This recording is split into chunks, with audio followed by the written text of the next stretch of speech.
英語のインタビューの方がリラックスしていて自然体と評判の藤井風さん。今回はイギリスのカルチャー誌ワンダーランドの英語インタビューを Google 翻訳ではないナチュラルな日本語翻訳でお届けします。今回のインタビューが捉えたのは英語で歌う藤井風の現在地、初の英語アルバムプリマ、至高の愛という宣言でもある作品です。その至高の愛を軸にスタジオの遊び心から生まれた8校、80年代のきらめきと静かな悲しみを抱く Love Like This、 原点を呼び起こした I Need You Back、 そして音楽は神との対話という確信まで TikTok のバイラルを超え、ベルリンからロンドンまでソールドアウトを重ねた今、風さんは繊細さと大胆さを半分ずつ携えて澄んだ温かさで語ります。それでは本編をどうぞ。アルバムはキャスケットガールから始まります。あなたはこの曲を悪魔や依存、毒のある執着のメタファーとも語っていました。こういうひらめきが深い場所へ連れて行ってくれると普段から信じていますか？それとも今回は直感が曲全体を一気に形にしたのでしょうか？どっちもですね。僕のひらめきは神様からのものだと信じていて、それが正しい場所に導いてくれる。直感も同じく大事で、それも神様からのメッセージかもしれないから。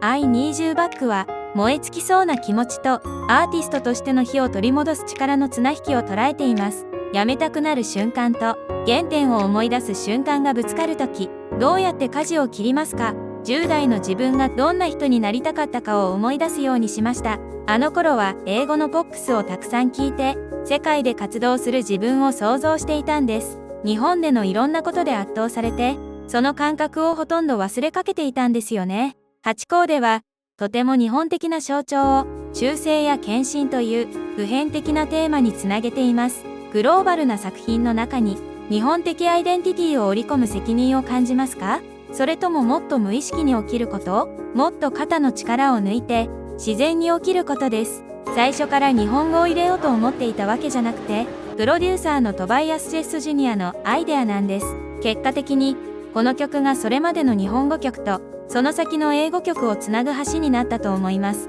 Love Like This は、神聖な愛を80年代ニューウェーブのレンズで通した曲だと表現しています。プリマのように、スピリチュアルでタイムレスなテーマを抱えるのに、その時代のサウンドが器としてしっくりきたのはなぜでしょう？愛を表現するための器は、好きなものなら何でもいいと思うんです。今回は、これまでやる機会がなかった、80年代のサウンドでやってみたかった。ただそれだけですね。タイトル曲プリマは、神と愛、そしてワンネスをまっすぐに歌っています。これは自分自身へのメッセージとして書いたのか、それとも今の世界が聞くべきものとして描いたのでしょうか。まずは自分を励ますために書きました。でも僕はあなたと僕を別のものとして見ていない。そういう意味でこの曲は究極のワンネスを表現しています。一等永遠とオーバーにはあなたの信仰に根ざしたしなやかな強さと同時にシンプルさもあります。信仰から来る確信と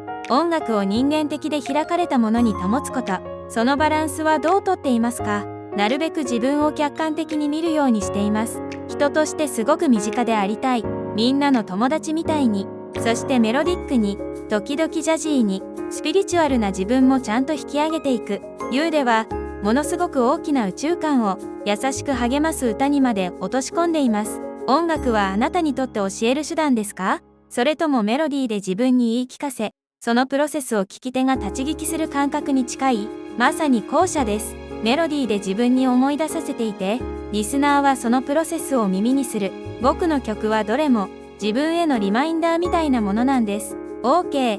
グッバイはアルバム前半のスピリチュアルな高まりの後に地に足をつける瞬間に聞こえます。あなたにとってアルバムがただの曲集ではなく旅として上下のうねりを持つことはどれくらい大切ですか？この曲たちは僕のドキュメンタリーのように感じています。精神は高く保っていたいけど、僕も人間で、人生にはアップダウンがある。その弱さも、今はちゃんと分かち合うことが大事だと思っています。Forever Young は、ガンディの生きて学ぶという言葉に触発されたそうですね。今作を作る中で、より成長したのはミュージシャンとして、それとも人間として、両方。ベイビー、両方です。アーティストである限り、音楽家としても人としても成長し続けたい。でも最終的に一番大事なのは人間性だと思っています。プリマを聞き終えたリスナーがたった一つだけ感情を持ち帰るとしたら何であってほしいですか？